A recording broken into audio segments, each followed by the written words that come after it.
जय हिंद फ्रेंड्स, स्वागत है आप सभी का आपके अपने यूट्यूब चैनल परीक्षा जंक्शन पे। तो आज के इस इम्पोर्टेंट वीडियो में आप लोग देखेंगे कि जो आप लोग बीए पंचम सेमेस्टर यानी कि जो है 5वें सेमेस्टर में आ चुके हैं, ठीक है।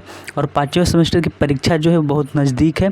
तो परीक्षा को नज़दीक देखते हुए मैंने सोचा कि आप लोगों को यहाँ पे बता दूँ, क्या बता दूँ कि आपका पेपर जो है किस प्रकार से आता है। क्योंकि आप लोगों को अगर पता होगा कि आपका पेपर जो है किस टाइप का आता है ना, किस प्रकार से आपका पेपर पूछा जाता है। 2023-24 का पेपर है और इसके यानी कि देखो, किसी भी एग्ज़ाम को क्रैक करने से पहले उसका PYQ यानी कि प्रीवियस ईयर का क्वेश्चन जो है अगर आप लोगों को पता होगा कि किस प्रकार से आता है तो एग्जामिनर के आप लोग जो है उस सोच को समझ पाओगे, तो आप लोग जो है बेहतर कर पाओगे, एग्जाम में अच्छे से अच्छा कर पाओगे। तो इस नए वीडियो की शुरुआत करने से पहले अगर आप लोग चैनल पर नए हो, चैनल को सब्सक्राइब कर सकते हो, बेल आइकन को प्रेस कर सकते हो, जिससे कि डेली बाय डेली वीडियो की नोटिफिकेशन आपको मिल सके और आप लोग जो है वीडियो को देख सकें। तो फ्रेंड्स, यहाँ पर आप लोग देख सकते हो, क्या देख सकते हो कि BA BSc सेमेस्टर 5th, ठीक है।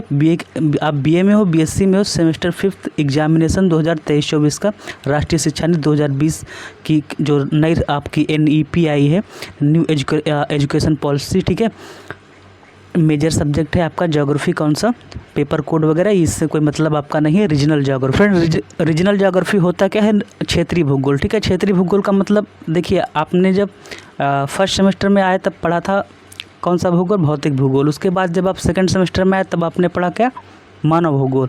उसी तरीके से जब आप पंचम सेमेस्टर यानी कि 5वें सेमेस्टर में जब आए हैं तो आप पढ़ रहे हैं क्या, क्षेत्रीय भूगोल, है ना। क्षेत्रीय भूगोल, क्षेत्र का मतलब ये प्रदेश से होता है ना। प्रदेश एक मतलब ऐसे स्थान को कहते हैं, हम कह सकते हैं कि प्रदेश का आशय एक ऐसे क्षेत्र से है जो किसी न किसी आधार पर जो है मतलब अपने बगल वाले क्षेत्र से जो है अपने बगल वाले क्षेत्र से कह सकते हैं कि भिन्नता रखता हो, है ना। जैसे कि मान लीजिए आप यहाँ पे मान लीजिए अगर ये जो है इंडिया का नक्शा है, ठीक है। तो यहाँ पे अगर यहाँ पे गुजरात है, ठीक है, ये वाला गुजरात हो गया, ये इधर वाला। तो यहाँ पे अगर गुजरात है, ठीक है, तो ऊपर अगर पंजाब या हरियाणा वाला क्षेत्र है तो ये किसी न किसी तरह अपने मतलब विभिन्नता रखता होगा, ठीक है, अपने ऊपर वाले क्षेत्र से। तो वही क्षेत्र मतलब क्षेत्र से आशय जो है किसी ऐसे क्षेत्र से होता है जो अपने किसी न किसी आधार पर अपने समीपवर्ती क्षेत्र से अलग हो, ठीक है। तो ये बुक की लैंग्वेज होगी। बुक की लैंग्वेज ना समझिए, आप अपने हिसाब से समझिए कि मान लीजिए अपने गाँव में, आपका गाँव हो गया ये, ठीक, आपका और आपके बगल का गांव। तो किसी न किसी प्रकार से आपका गांव जो है अपने अलग बगल वाले गांव से भिन्न होगा, अलग होगा। यानी कि आपके गांव में कुछ अलग विशेषताएं होगी आपके गांव की, और आपके बगल वाले गांव की कुछ अलग विशेषताएं होगी। कुछ कमियां आपके गांव में होंगी और कुछ कमियां इस गांव में होंगी। कुछ अच्छाइयां इस गांव में होंगी, कुछ अच्छाइयां इस गांव में होंगी, है ना। तो ये चीज़ें मतलब तो किसी न किसी प्रकार से प्रदेश अलग होता है, किसी बाउंड्री उसकी अलग होती है। तो इस प्रकार से जो है समझ सकते हैं आप। तो यही इसमें पढ़ना पड़ता है रीजनल ज्योग्राफी में, है ना। तो रीजनल ज्योग्राफी क्या होता है, यानी कि हम रीजनल ज्योग्राफी का मतलब क्षेत्रीय भूगोल, हम क्षेत्र का अध्ययन करते हैं। जैसे कि फर्स्ट आपने सेमेस्टर में पढ़ा भौतिक भूगोल, तो सब सारी चीज़ें जितनी भौतिक चीज़ें थी, है ना, नदियाँ, पठार और यहाँ पे जितने भी आपके महासागर हो गए, ये सारी चीज़ें आपको पढ़ने को मिला। और फिर उसके बाद आए सेकंड सेमेस्टर में आपने मानव भूगोल पढ़ा, मानव भूगोल, है ना, मानव भूगोल पढ़ा। तो ये सब भूगोल की ही शाखाएं हैं, इसके बारे में पढ़ा आपने। फिर उसके बाद थर्ड सेमेस्टर में आए तो इन्वायरमेंट के बारे में आपने पढ़ा। तो यहाँ पे इसका टाइम पीरियड कितना है, 2 आवर्स का है। डॉक्टर राम मनोहर लोहिया अवध यूनिवर्सिटी का पेपर है, तो अब इसका जो टाइम पीरियड हो गया है वो 2 आवर्स का, पहले 3 आवर्स का था, अब 2 आवर्स का इसका टाइम पीरियड हो चुका है, ठीक। तो 2 आवर्स का टाइम पीरियड है, यानी कि 2 घंटे का। मैक्सिमम मार्क्स 75 है, आप लोगों को पता होगा। और बाकी के जो 25 मार्क्स होते हैं वो सेशनल मार्क्स होते हैं, वो आपके स्कूल तरफ से दिए जाते हैं। वो आपका जैसे कि हो गया मिड टर्म एग्जामिनेशन हो गया, ठीक। मिड टर्म क्या होता है ये सब मैंने बता रखा है, वो आप लोग देख सकते हो जा कर के वीडियो को। मिड टर्म हो गया, सेशनल हो गया। आपको सेशनल जैसे कि कोई आपका होमवर्क दिया गया या फिर कोई आपके सेशनल मार्क्स दिए गए, वो आपने जब आप लोग करते हो तो वहाँ पे आपके सर आपके मार्क्स देते हैं। अब यहाँ पे जैसे कि सेक्शन ए, ठीक है, सेक्शन ए खंड आ हो गया। अब यहाँ पे सभी प्रश्नों के उत्तर दीजिए। सेक्शन आ में सभी प्रश्नों के उत्तर अनिवार्य होते हैं, यानी कि 10 क्वेश्चन आते हैं और 10 एक क्वेश्चन 3 नंबर का होता है, तो जो है 10 क्वेश्चन कितने नंबर के हो जाएंगे, 30 नंबर के। तो 30 नंबर ये काफ़ी इंपॉर्टेंट होता है, यानी कि आपके 75 में से 30 नंबर आप इसी में पा जाते हो, ठीक है।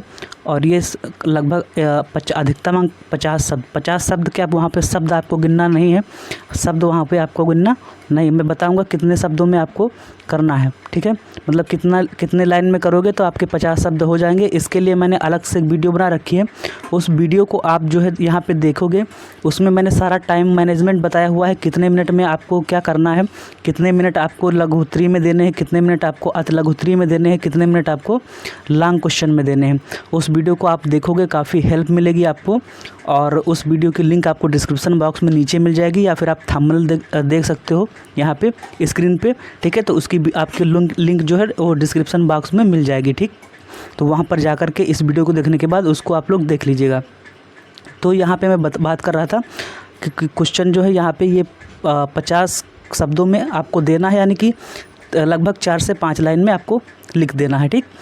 क्योंकि अगर आप इसी में मान लीजिए लिखा हुआ प्रदेश को परिभाषा, अभी मैंने प्रदेश की परिभाषा बताई। प्रदेश की परिभाषा क्या है कि प्रदेश ऐसे क्षेत्र को कहते हैं, प्रदेश से ऐसे क्षेत्र से है जो किसी न किसी आधार पर अपने समीपवर्ती या बगल वाले क्षेत्र से क्या हो, विभिन्नता रखता हो, है ना। तो आप इतना लिख दिए, ठीक। और थोड़ा बहुत प्रदेश के बारे में और थोड़ा बहुत 2-3 लाइनें लिख दीजिए, बस इतना ही लिखना है, बस 50 शब्दों से ज़्यादा ना हो।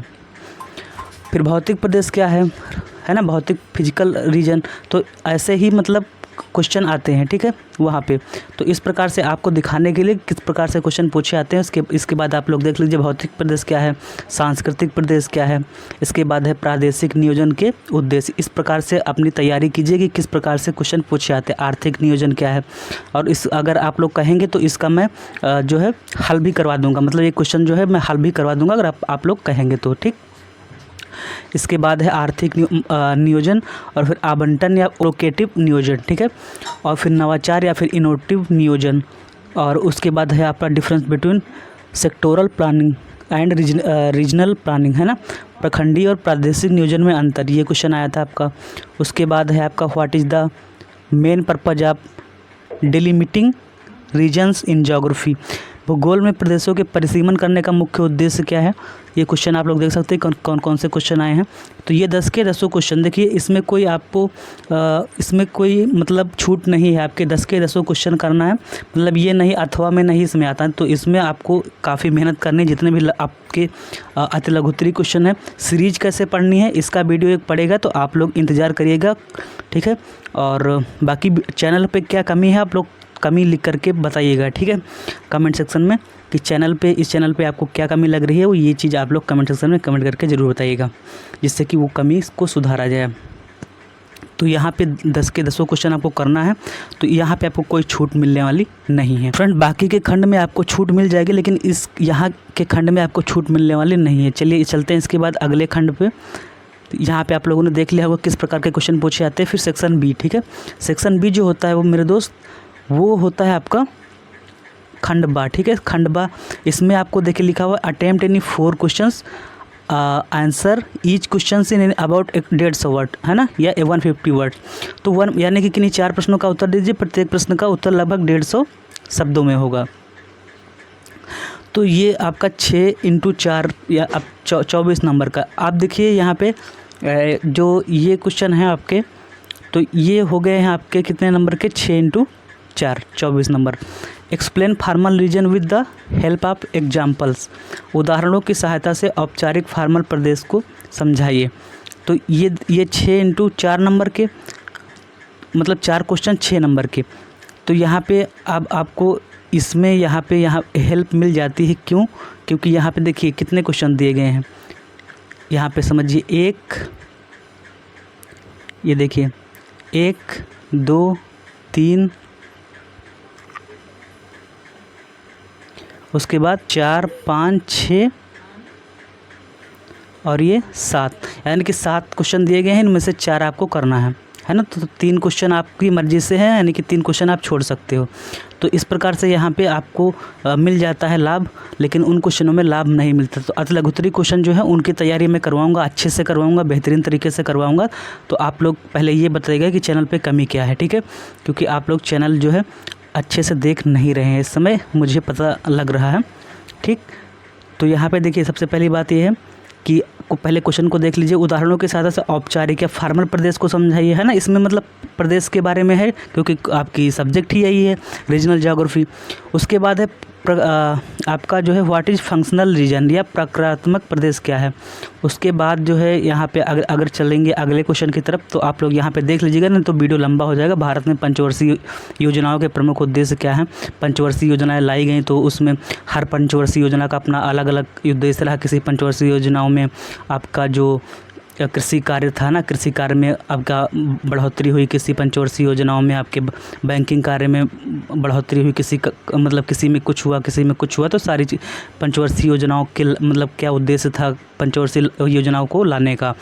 तो अगला क्वेश्चन है आर्थिक सूचकों पर लघु टिप्पणी लिखिए। फिर अगला है सामाजिक सूचकों पर लघु टिप्पणी लिखिए। मतलब इसमें से आपके 7 क्वेश्चन दिए गए हैं, 7 में से जो आपको 4 क्वेश्चन करना, 4 जो अच्छे से आते हो उन चारों को आपको करना है, ठीक है, 150 शब्दों में।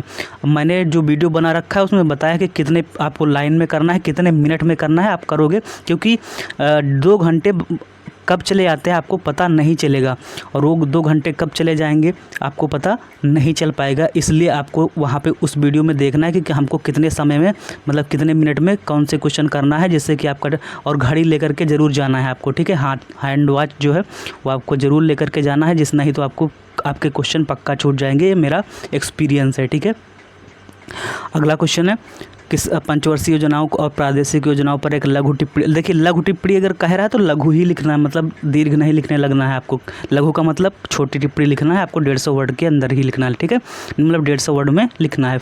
उसके बाद है भारत में प्रादेशिक नियोजन और उसकी आवश्यकता पर एक लघु टिप्पणी। अगर लघु टिप्पणी कह रहा है तो आप छोटी सी टिप्पणी, मतलब आपको 150 वर्ड के अंदर लिखना है, यानी कि 1.5 पेज में हो जाए, बस काम हो जाएगा आपका, ज़्यादा कुछ नहीं लिखना है, ठीक है, क्योंकि 2 घंटे के अंदर आप क्या क्या लिखोगे आप ही जानते हो, फिर पेपर छूट जाएगा आपका। फिर उसके बाद देखिए लांग की तरफ चलते हैं।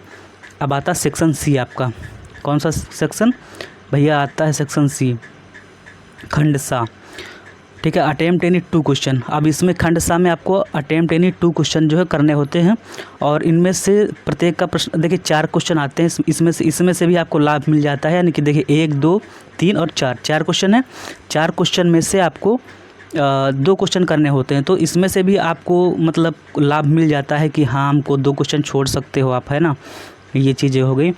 तो अब यहाँ पे देखो भाई कि मान लीजिए पहला क्वेश्चन दिया गया है, और हाँ यहाँ पे देख सकते हो कि कितने नंबर का आता है, तो 10.5 नंबर का एक क्वेश्चन आता है, ठीक।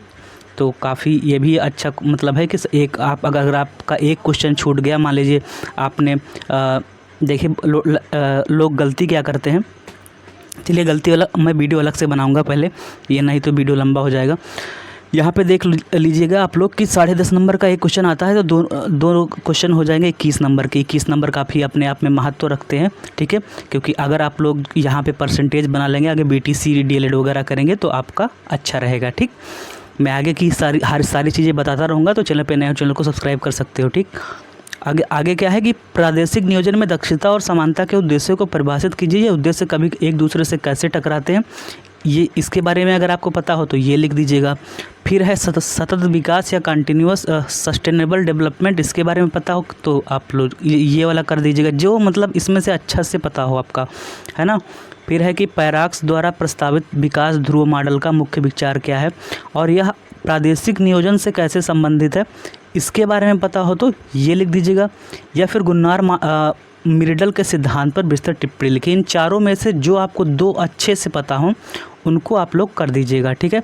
तो आज का मेरा वीडियो का बनाने का मतलब यही था कि आप लोग जाने कि किस प्रकार से जो आयोग होता है, जो आपकी यूनिवर्सिटी होती है, वो क्वेश्चन को बनाती है, क्वेश्चन को पूछती है, क्योंकि किसी भी दुश्मन को अगर हराना है तो उसको हमको समझना पड़ेगा। तो दुश्मन आपका एग्ज़ाम है, हालांकि दुश्मन नहीं है, मतलब मेरे कहने का मतलब आप समझ ले सकते हैं कि अगर आपको एग्ज़ाम को मतलब फाइट करना है तो आपको सबसे पहले सिलेबस समझना होगा, मतलब कि किस प्रकार से क्वेश्चन पूछता है, ठीक है, यूनिवर्सिटी।